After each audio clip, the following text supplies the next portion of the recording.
거는 여기에다가 한번 같이 적어보도록 할게요. 자, 명제 단어를 공부하실 때에는 이제 명제랑 조건이랑 비교를 해주시면 되는데, 명제의 뜻을 읽어보시면은 참 또는 거짓을 분명하게 판별할 수 있는 문장이나 식이라고 적혀 있죠. 역시 분명하게 판별, 참, 또 참이다, 또 거짓이다를 딱 그 문장이나 식을 보고 판별할 수 있는 것을 우리가 명제라고 해요. 예를 들면 아래 나와 있죠. 3은 자연수이다.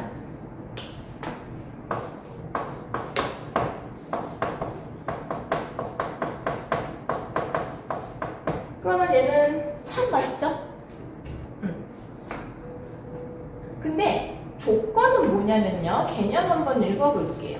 변수를 포함하는 문장이나 식이 변수 값에 따라 참 또는 거짓이 될 때 이러한 문장이나 식을 조건이라고 합니다. 일단 변수를 포함하고 있고요. 동그라미. 변수 값에 따라 참이 되기도 하고 거짓이 되기도 하는 문장이나 식을 조건이라고 해요. 즉 우리가 지금까지 풀어왔던 모든 방정식들이 사실은 조건이라 생각을 하시면 되죠. 예를 들어서 이 문장에서 3을 미지수, 변수는 미지수라 생각하시면 됩니다. 미지수로 바꿔보시면 x는 자연수입니다. 그럼 x가 만약에 3이면은 참인 문장이 되겠지만 x가 만약에 루트 2야. 그럼 얘는 거짓인 문장이 되겠죠. 그래서 이 x 값에 따라서 참이 되기도 하고 거짓이 되기도 하니까 이러한 문장은 조건이라고 얘기를 하는 거예요. 아시겠죠? 또 볼까요?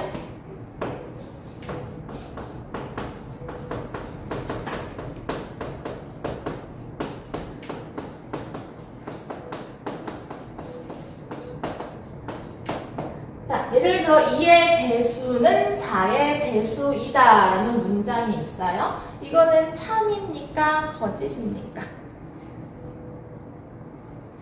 2의 배수는 4의 배수이다. 거짓이죠. 이거는 딱 이 문장 자체로 거짓이다 라고 판단할 수 있으니까 역시 명제라고 할 수가 있는 거고요. 여기서 또 정수를 써서 x는 4의 배수이다 라고 적게 되면은 x 값에 따라서 참이 되기도 하고 거짓이 되기도 하니까 조건인 거예요. 자, 그럼 이제 학생들이 x만 있으면 다 조건인 걸까? 라고 생각을 하시게 되는데 그건 또 아닙니다. 예를 들어서 자, 이러한 등식이 있다고 해볼게요. 그러면 이 등식은 x에 어떠한 값을 대입하더라도 거짓이에요. 그죠? 그래서 얘는 x라는 변수, 미지수가 있기는 하지만 거짓인 식이기 때문에 역시 명제라고 할 수가 있어요. 반면 우리가 늘 풀어오던 이러한 방정식의 형태는 이제 x 값에 따라서 참이 되기도 하고 거짓이 되기도 하니까 조건에 해당하는 거죠. 알겠죠? 부등식도 마찬가지입니다. 자, 기본적으로 어떤 수, x가 어떤 수인지 언급이 없으면은 기본적으로는 실수 전체에서 생각을 합니다. 자, 그럼 x가 실수 전체라고 생각을 했을 때 이 부등식은 x가 얼마이든지 간에 관계없이 항상 참이에요. 항상 참이에요. x에 뭘 대를 하더라도 1 더하고 나면은 항상 0보다 클 거 아니야. 그러니까 얘는 변수, 미지수인 x가 있지만 명제인 거예요. 알겠어요? 하지만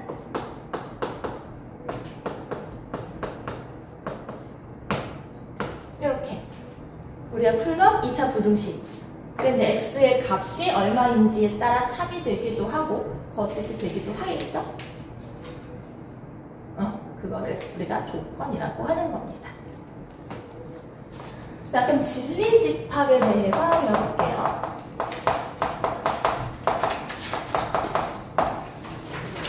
진리집합은 이제 이 조건이 참이 되게 하는 미지수를 원소로 가지는 집합입니다. 네, 밑줄. 전체 집합 U의 원소 중 조건이 참이 되도록 하는 모든 원소의 집합을 밑줄 치시고 우리가 P의 진리집합이라고 합니다. 대체적으로 우리가 집합은 대문자로 나타내고요. 명제는 조건은 이제 소문자 P를 사용을 해서 표현을 합니다. 자, 그럼 다시 한번 칠판 볼까요? 우리가 여기서 지금 정리했던 진리집합의 조건에 진리집합 구해볼게요. 그러면 x는 자연수이다 라고 하는 조건의 진리집합은 말 그대로 x가 자연수이면 되겠죠. 그리고 자연수가 아닌 수들은 이제 참이 안 되는 거니까 이런 게 진리집합 되는 거예요. 자, 두 번째 조건의 진리집합 한번 구해볼게요. 그럼 x가 얼마이면 어떤 수이면 이 조건이 참이 될까? 이 조건이 참이 되는 x들 4의 배수이면 돼요. 요거 학생들이 좀 헷갈려 하시던데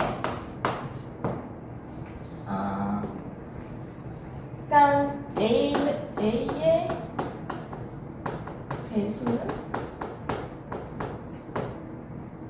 2의 배수입니다.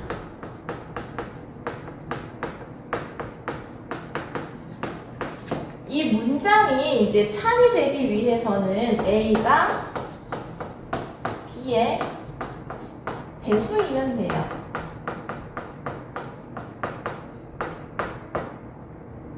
예를 들어서 얘가 4이고요. 얘가 2예요. 그럼 모든 4의 배수들은 다 2의 배수들이죠.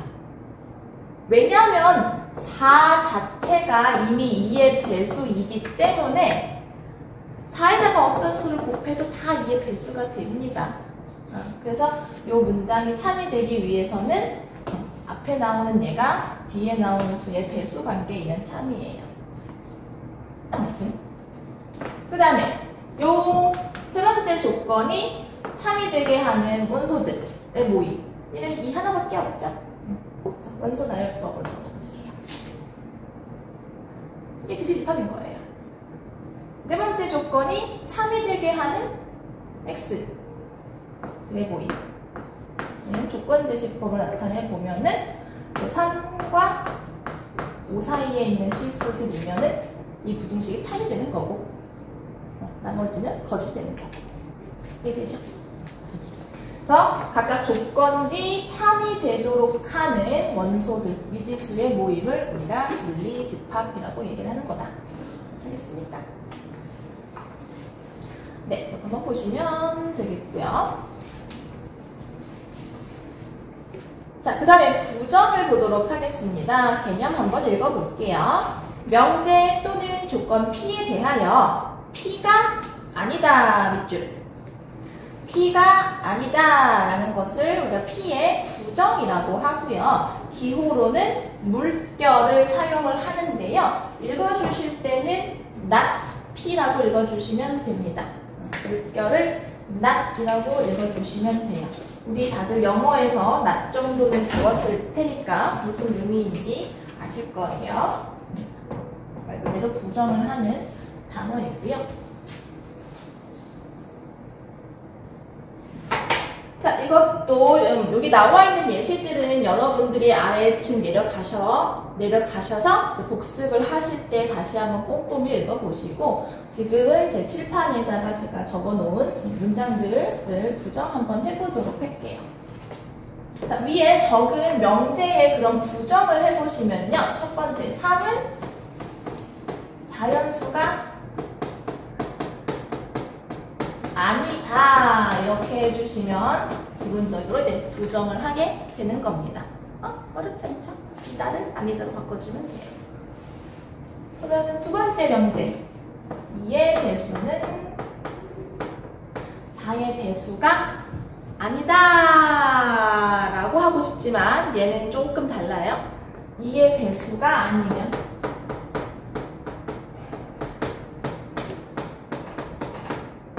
4의 배수가 아니다.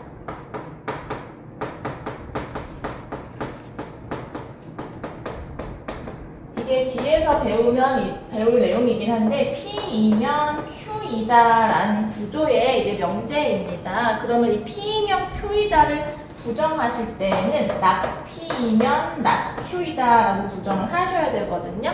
그러니까 앞에 나오는 조건도 부정을 하시고 뒤에 나오는 조건도 같이 부정을 하셔야 돼요. 이거는 뒤에 나오면 조금 더 자세히 설명드리도록 하고요. 아무튼 이렇게 되겠어요. 부정을 구하면. 그다음 세 번째는 이제 등식이죠. 등식을 부정하실 때는 간단하게 이 짝대기 하나 그어주시면 부정이 되는 거예요. 이렇게. 그 다음에 부등식을 부정하실 때는 부등호 방향도 바꿔주셔야 하고 등호가 없었으면 등호도 붙여주셔야 합니다.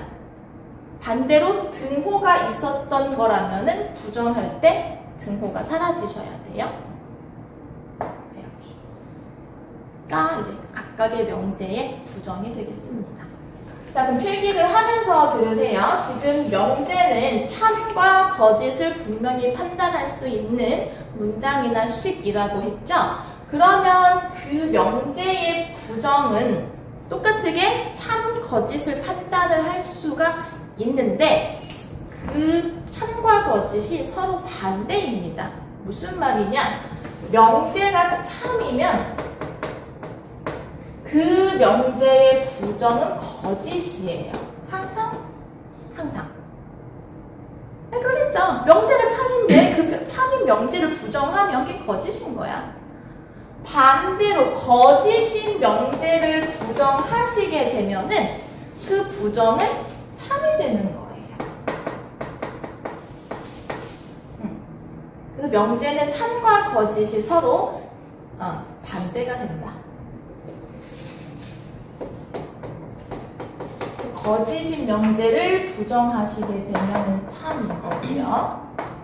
참인 명제를 부정하시게 되면 거짓이 되는 겁니다. 자, 그럼 조건도 부정을 해보도록 할게요.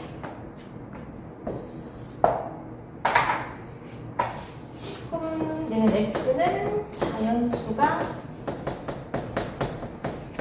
아니다 해주시면 되고, 조금 빨리 볼게요.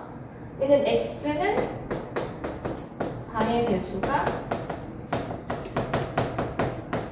아니다 해주시면 되고, 여기 문장 구조 좀 다르게 적었구나. 그다음에 세 번째는 찍대기 그어주시면 되는 거고, 그다음에 얘는 부등호 방향 반대로 바꿔주시고 등호 붙여주시면 부정되는 겁니다. 좋아요? 그럼 조건은 이 조건 자체로는 참거짓을 판단할 수가 없다고 했어요. 다만 이제 이 조건이 참이 되게 하는 미지수들의 모임을 진리집합이라고 했는데, 그러면은 기존의 조건의 진리집합과 부정의 진리집합의 관계를 생각을 해보자 이거야. 쉽게 요거 예를 들어서 x는 자연수가 아니다 의 진리집합을 구해보시면 x는 자연수가 아닌 수 아닌 모든 수수 이렇게 되겠죠. 얘는 자연수, 얘는 자연수가 아닌 모든 실수. 그럼 이 둘의 관계가 무슨 관계인지 혹시 눈치가 채워지실까? 이 집합을 우리가 A라고 이름 붙인다면 부정의 진리집합은 여집합인 거예요. 그러겠죠? 이해되셔요? 여집합인 거예요. 뭐 또 세 번째 거 한번 볼까? 이 등식이 참이 되게 하는 x는요 2만 아니면 돼요. 그죠? 2만 아니면 전부 참이 되겠죠?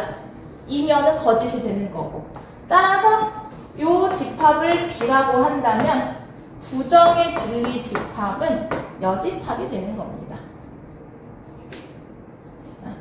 그래서 조건은 부정과 이제 처음 조건 사이에 관계가 어떤 관계냐 하면은 진리 집합이 서로 여집합인 관계인 거다. 이거 한번 다 구해볼까? 얘는 X는 4의 수가 아니 되는 거고 얘는 X는 이제 3보다 작거나 같고 작거나 같고 또는 5보다 크거나 같다 이렇게 되는 거죠. 그죠? 완전히 반대되는 요소들 모임이니까 그래서 여집합 관계다. 그거를 이해하시면 되겠습니다. 자, 우리가 앞에 방금은 명제와 조건의 차이점을 들어서 이제 명제란 무엇이고 조건이란 무엇이고 그리고 그 조건의 진리집합은 어떤 관계고 기본적인 이제 명제랑 조건의 차이점을 얘기한 건데요. 지금은 뭘 얘기할 거냐면은 조건인데 얘네를 명제로 만든 거야. 무슨 말이냐? 조건 하나만 있을 때는 명제가 안 되는 거잖아. 근데 그 조건 앞에 모든이라는 단어를 붙이거나 어떤이라는 단어를 붙이면 참거짓을 판단할 수 있는 명제가 되는 거야. 그러면 그때 그 조건의 참거짓을 판단하는 방법에 대한 얘기입니다. 자, 예를 들어서 자, 이러한 명제가 있어요. 지금 얘는 이 부분이 이제 조건인 건데 모든 자연수 x에 대하여 라는 이제 모든이라는 단어가 앞에 나와 있고요. 전체 집합을 자연수로 제한을 했어요. 그러면은 이 자연수 전체의 집합을 우리가 전체 집합 U라고 할게요. 그리고 이 부등식을 참이 되게 하는 이 조건 P의 진리 집합을 라지 P라고 해볼게요. 그러면 이 X도 어쨌든 전체 집합의 부분 집합이니까 이제 자연수들의 모임인 건데 그러면은 이 진리 집합이랑 전체 집합이랑 똑같다라는 거 혹시 이해될까? 무슨 얘기냐면 모든 자연수라면은 다 0보다 크겠지. 하나도 빠지는 게 없겠죠. 즉 전체 집합과 그 진리 집합이 같다면 이 명제는 참이 되는 거예요. 전체 집합과 진리 집합이 같으므로 참이 되는 거예요. 즉 모든이라고 하는 단어가 붙었으니까 말 그대로 진리 집합의 모든 원소가 참이어야 참인 거야. 하나라도 참이 안 되는 게 있으면 거짓이 되는 거예요. 예를 들어서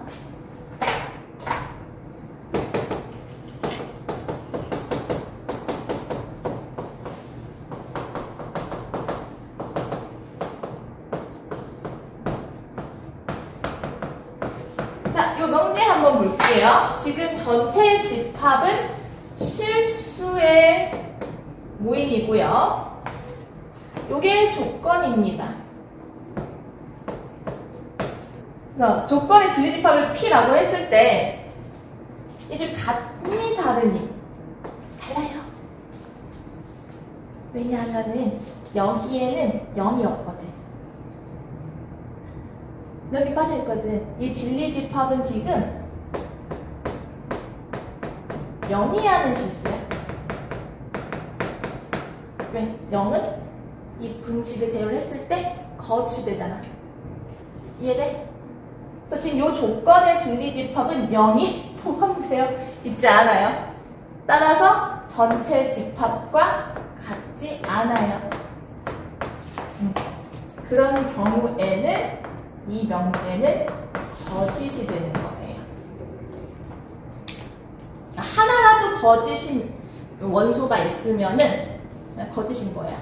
언제? 모든이라는 단어가 붙었을 경우에는. 하나라도 거짓이 있으면은 거짓인 거예요.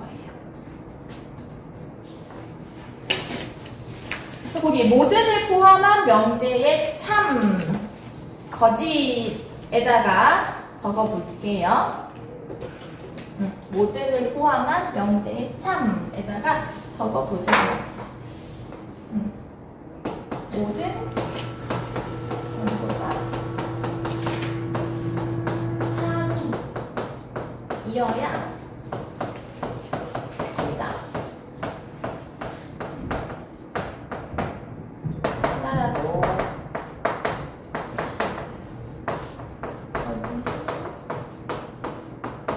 있으면 거짓이다. 우리가 이걸 발레라고 불러요. 거짓임을 보이는 예시를 발레라고 부르는데, 발레가 하나라도 있으면 거짓이에요.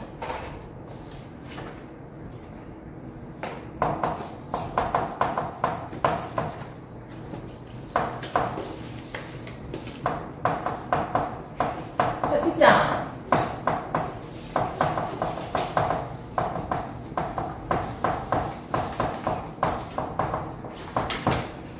이번에는 어떤이라는 단어를 포함한 어떤이라는 단어가 붙은 조건의 참거짓을 판단하는 방법 설명해 보도록 하겠습니다. 일단 결론만 말씀을 드리면 어떤이라는 단어가 붙었을 때에는 그 진리 집합의 원소가 하나라도 있으면 참이에요. 즉 공집합만 아니면 참인 거야. 자, 예를 들어서 보자.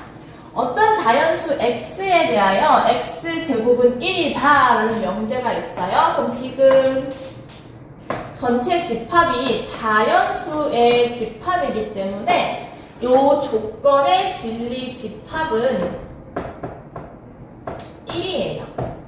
마이너스는 자연수 아니니까, 마이너스는 자연수가 아니니까 이 진리 집합의 원소는 1입니다. 그러면은 1이라고 하는 원소가 하나 있어요. 즉 공집합이 아니죠. 하나라도 참이 되게 하는 게 있죠. 그러면 이 명제는 참이라는 거야. X가 공집합이 아니므로 참인 거예요.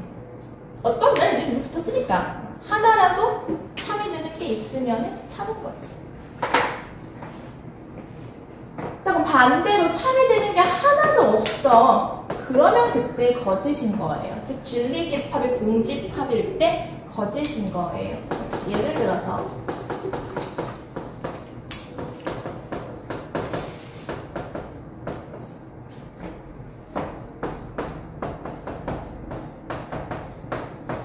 자, 여기 볼게요.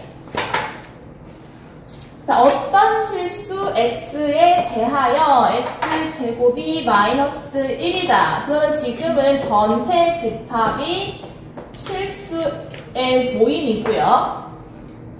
그 실수의 모임 중에서 이 조건을 참이 되게 하는 원소, 즉 제곱을 해서 마이너스 1이 되게 하는 원소가 있나요? 실수 중에 제곱을 했는데 마이너스 1이 되게 하는 실수 없죠? 얘는 공집합이에요. 원소 없어요. 즉 P가 공집합인 거예요. 그럼 거짓인 거예요. 그러니까 하나라도 참이 되게 하는 게 있으면 참인데 하나도 참이 되게 하는 게 없으면 거짓인 거죠. 따라서 어떤을 포함한 명제의 참 거짓은 어떻게 판단을 하느냐? 하나라도 참이 원소가 있으면 참.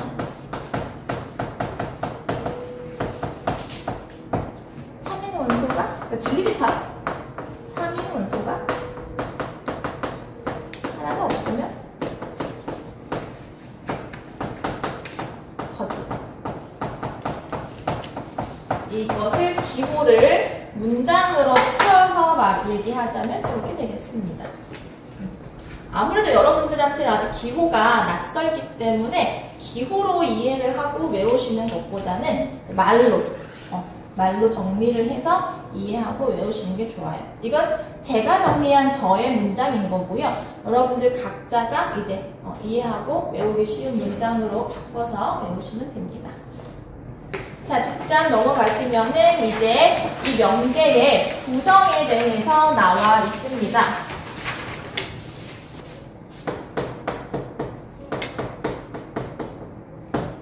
여기 나와 있는 예시를 가지고 제가 적어 볼게요. 자, 이 명제를 부정해 볼게요. 그럼 어떻게 되냐면, 자, 모든이라고 하는 단어는 어떤으로 바뀌고요.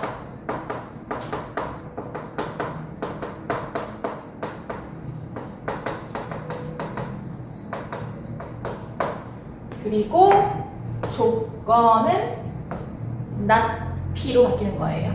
P인 조건은 not P로 바뀌는 거예요.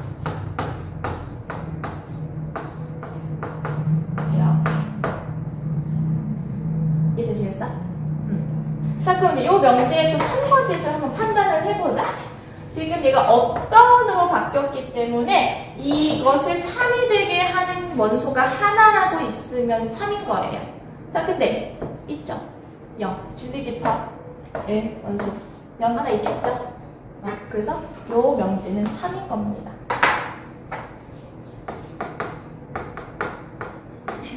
역시 부정하기 전에 명제는 거짓이었는데 부정을 하니까 참으로 바뀌었죠. 항상 명제는 부정하면 참 거짓이 바뀝니다. 얘도 한번 해볼까요? 예, 부정해볼게요. 그러면은 어떤이라는 단어는 부정하시게 되면 모든으로 바뀌고요.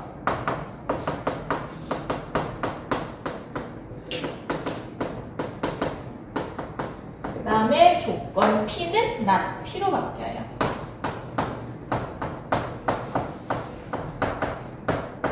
이렇게. 자, 그러면은 참고짓을 한번 판단해 볼게요. 자, 모든이라는 단어가 붙었으니까 이 조건의 진리집합이랑 전체집합이랑 같아야 참인 건데요. 자, 실수 중에서 제곱을 했을 때 마이너스 1이 되는 실수 없었잖아요. 그럼 나머지 모든 실수들은 제곱했을 때 마이너스 1이 안 돼요. 그러니까 모든 실수가 이 조건을 참이 되게 합니다. 이해되실까요? 그래서 이 진리집합의 원소들은 실수예요. 따라서 진리집합이랑 같죠? 그러니까 참입니다. 역시 명제가 거짓이었으니까 그 부정이 참이다. 이렇게 이해해 보실 수도 있겠습니다. 여기까지가 모든 어떤을 포함하는 명제, 그리고 그 명제의 참, 거짓 판단하는 방법, 그리고 그거에 부정하는 방법. 자, 26페이지. 이게 아까 초반에 말씀드렸던 P면 Q이다 라는 구조의 명제인데요. 뭐냐면은 지금 P도 조건이고 Q도 조건이야. 조건과 조건을 가지고 P라는 조건이면 Q라는 조건이다 라고 이렇게 문장을 연결을 한 거죠. 그랬을 때에는 얘가 참거짓을 판단할 수 있는 명제가 돼요. 그러니까 조건 P이면 조건 Q이다 라는 문장은 이 자체가 이제 참거짓을 판단할 수 있는 명제가 되는 거고요. 그럼 이러한 명제의 그럼 참거짓을 또 판단하는 방법에 대해서 이야기를 해보도록 하겠습니다. 그 개념 한번 읽어볼게요. 자, 명제 P면 Q이다. 두 조건 P, Q로 이루어진 명제 P면 Q이다를 기호로 P 화살표 Q와 같이 나타내고요. 밑줄 그어볼게요. P를 가정이라고 하고 Q를 결론이라고 합니다. 가정, 결론이라고 합니다. 그래서 거기 안에 나와 있죠? x는 1이면 x 더하기 8은 9이다. 그래서 뭐뭐 2면 앞에 P에 해당하는 조건을 가정 Q에 해당하는 조건을 우리가 결론이라고 합니다.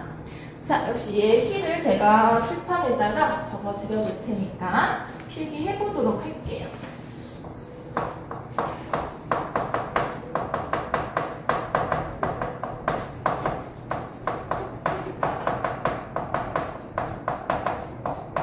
자, 이런 명제가 있다고 해봅시다. 그러면 이게 약수이면 여기가 P, 가정에 해당하는 부분이고요. 자, 12의 약수이다. 이 부분이 Q, 결론에 해당하는 조건 되겠습니다. 그럼 지금 이렇게 구조가 이루어져 있는 거고요. 자, 그럼 이 문제의 참거짓을 판단하는 방법에 대해서 설명드려 볼게요. 지금 조건 P의 진리집합을 구해보시면은 6의 약수들이 되겠죠? 그 다음에 Q의 진리집합을 구해보시면 12의 약수들이 되겠죠? 그러면은 봐봐요. P에 있는 모든 원소들이 Q에 포함이 되고 있어요. 즉, P가 Q의 부분집합인 거죠.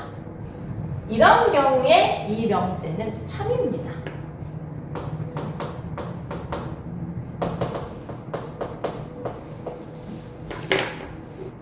자, 두 번째 명제, 10의 약수이면 15의 약수이다. 역시 여기 앞에 있는 부분을 가정이라고 할 수 있겠고요.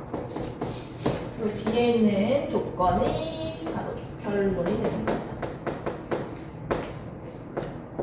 지금 가정 P면 Q이다 라는 구조의 명제인데요.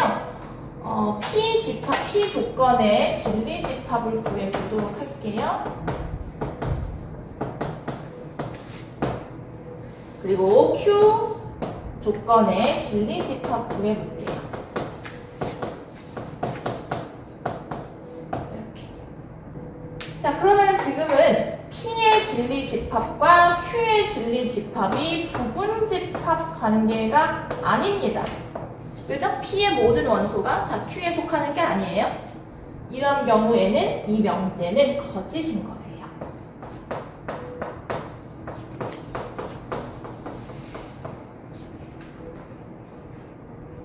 자, 오른쪽에다가 벤 다이어그램을 한번 그려보도록 할게요.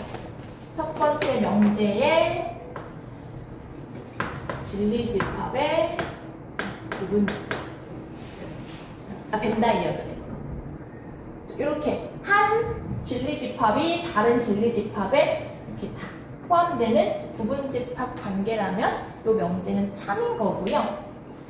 자, 두 번째 명제의 그 진리집합을 벤 다이어그램으로 그리면은 이렇게 됐고요.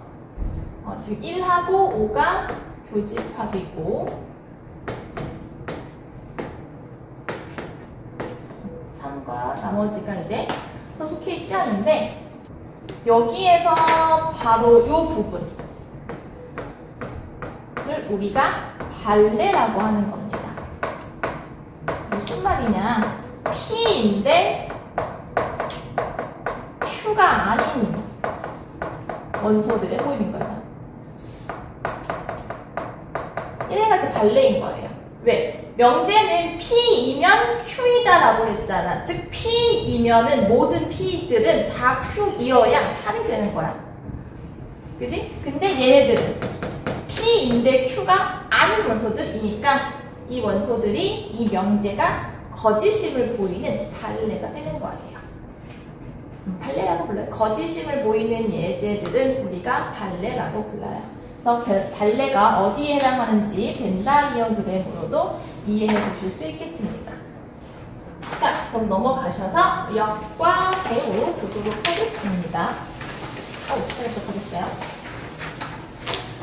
자, 역 읽어보도록 하겠습니다. 명제 P명 Q에 대하여 밑줄 가정과 결론을 서로 바꿔 바꾸어 놓은 명제 Q이면 P이다. 가 여긴 거고요. 대우. 명제 P이면 Q이냐에 대하여 가정과 결론을 이쪽 그으세요. 가정과 결론을 부정하여 서로 바꾸어 놓은 명제 not Q이면 not P이다. 를 대우라고 하는 겁니다. 자, 또 여러분들이 헷갈려 하는 예시 가지고서 한번 설명드려 볼게요. 필기를 해보도록 하겠습니다.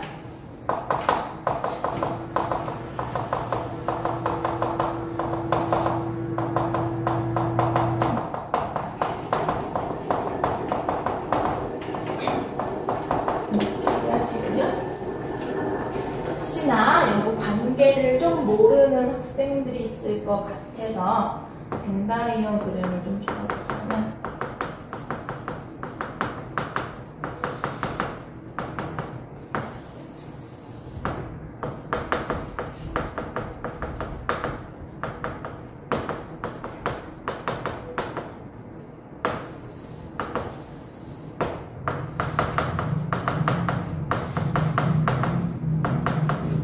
이런 구조입니다.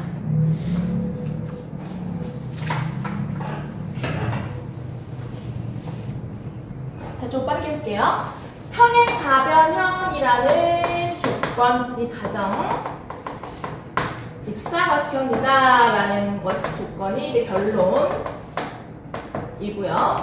그럼 지금 평행사변형에 해당하는 진리집합이 직사각형이다라는 조건의 진리집합의 부분집합이 아닙니다. 따라서 얘는 거짓인 명제가 되겠어요. 그럼 이 명제의 역을 구해볼게요. 역은요? 그 가정하고 결론을 바꾼 거예요.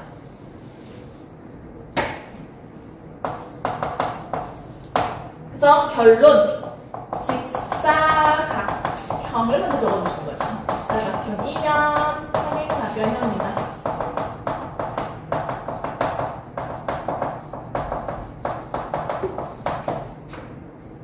지금 직사각형이다라는 조건 Q, 평행사변형이다라는 조건 P, 이 둘의 가정과 결론이 바뀐 거예요.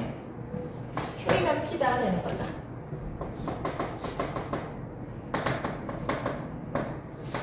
자, 그럼 Q의 진리집합과 P의 진리집합의 포함 관계를 지금 보시면은 부분집합이죠. 직사각형이 평행사변형 진리집합의 부분집합이에요. 따라서 하는 거죠. 그럼 선생님, 역은 항상 명제랑 참거짓이 반대인가요?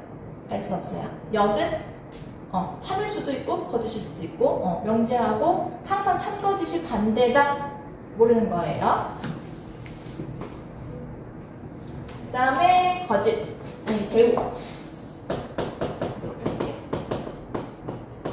그럼 대우는 어떻게 구해주시면 되냐면요. 역은 그냥 자리 바꾸는 거니까 어렵지가 않은데 대우를 좀 어려워하는 친구들이 있어요. 그러면 역을 먼저 구하신 다음에요. 이 역을 부정하세요.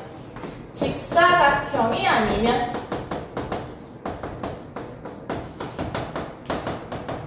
평행사변형도 아니다. 이렇게.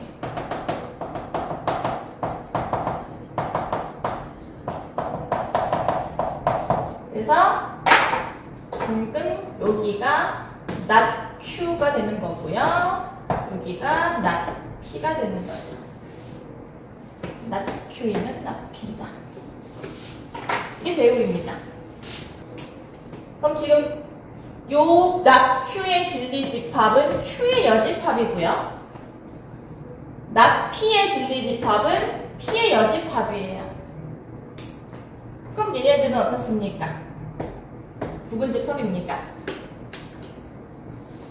아닙니다. 지금 Q가 P의 부분집합이니까 그들 각각의 여집합은 부분집합이 아니에요. 벤 다이어그램 그래서 확인해 보시면 되고요. 그래서 이것도 아니니까. 자, 그럼 여기에서 여러분들 반드시 기억하셔야 되는 건 뭐냐? 대우랑 처음에 명제 참, 거짓이 항상 일치합니다. 명제하고 대우는요, 참, 거짓이 항상 일치합니다. 명제가 참이면 대우도 참, 명제가 거짓이면 대우도 거짓. 항상 그래요. 그러면 명제하고 역은요? 항상 일치한다고요? 아니요. 일치할 수도 있고 안 할 수도 있고.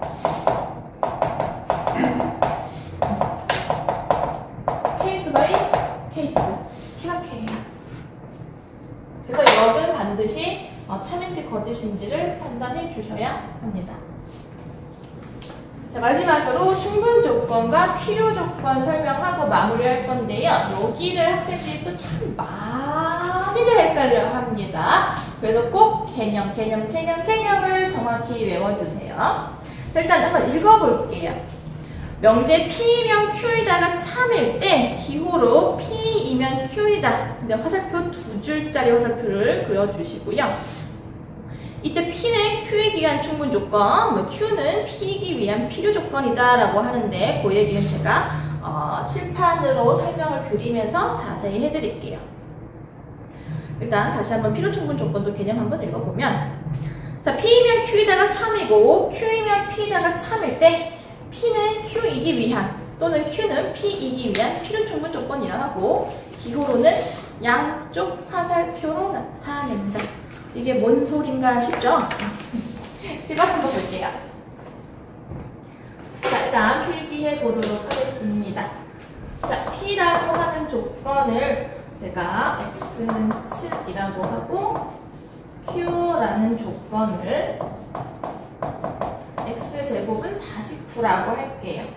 그럼 P의 진리 집합은 7이고 Q의 진리 집합은 마이너스 7과 7이 있네요.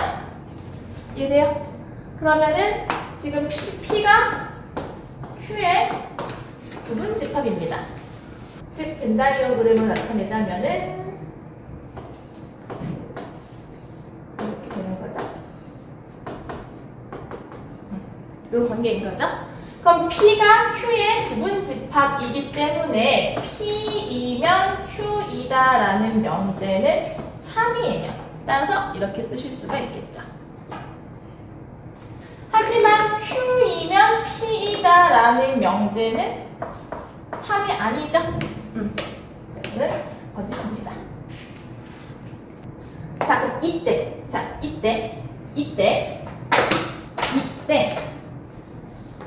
우리가 요 P를 Q에 대한 이제 충분 조건, 이제 Q를 P에 대한 필요 조건이라고 얘기를 하는데 헷갈리니까 P를 충분 조건, 뭐에 대한이라는 거 뺄게요. 충분 조건, 그리고 Q를 필요 조건이라고 하는 거예요. 조금 더 직관적으로 이해할 수 있도록 벤다이어그램으로 한번 볼게요. 요 안에 포함되는 집합이 충분 조건이고요. 밖에 있는 조건이 필요 조건입니다. 필요 조건.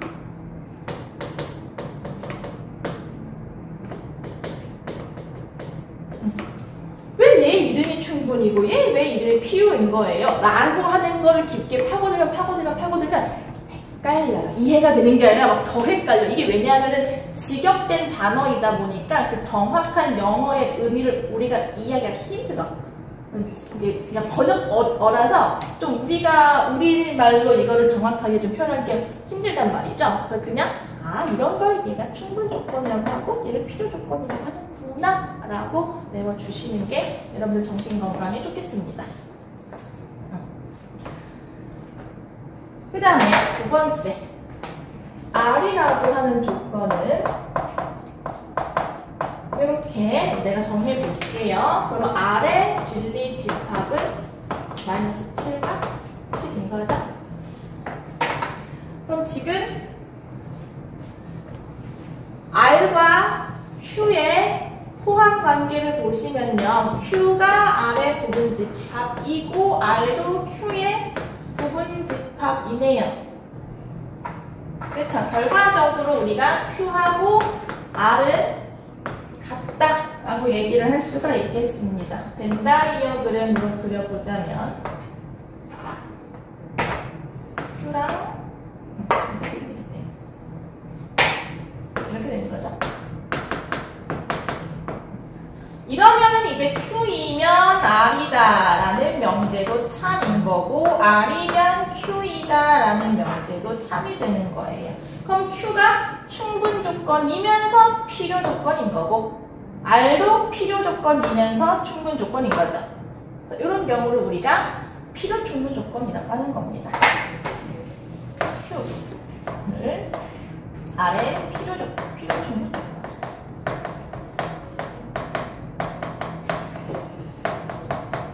역시 R을 필요 충분 조건이라고 하는 거죠. 이렇게 하면 또 어떤 친구들이 꼭 이렇게 얘기해. 선생님, 충분 필요 조건은 안 되는 겁니까? 예, 안 됩니다. 필요 충분 조건으로 외워주세요. 여러분들 이름이 철수인데 수철이라고 부르면 기분 나쁘잖아요. 필요 충분 조건이라고 꼭 얘기를 해주시고요. 그래서 이 필요 조건인지 충분 조건인지 필요 충분 조건인지를 판단을 하려면은 여러분들이 최소한 2번의 명제의 참거짓을 판단하셔야 돼요. P이면 Q이다의 참거짓, 그 다음에 Q이면 P이다의 참거짓을 판단하셔서 참인 명제에서 가정이 충분 조건, 결론이 필요 조건이다 라고 기억해 주시면 되겠습니다. 이게 실제 또 해보시면은 많이 헷갈리기 때문에 연습 많이 하셔야 돼요. 명제는 이 문장이 굉장히 많아요. 명제에 해당하는 문장들이 굉장히 많기 때문에 그걸 많이 접하면 접할수록 여러분들의 실력이 향상되는 겁니다. 어쩔 수가 없어요. 그래서 많은 문제를 풀어보셔야 합니다. 네, 오늘은 여기까지 하고요.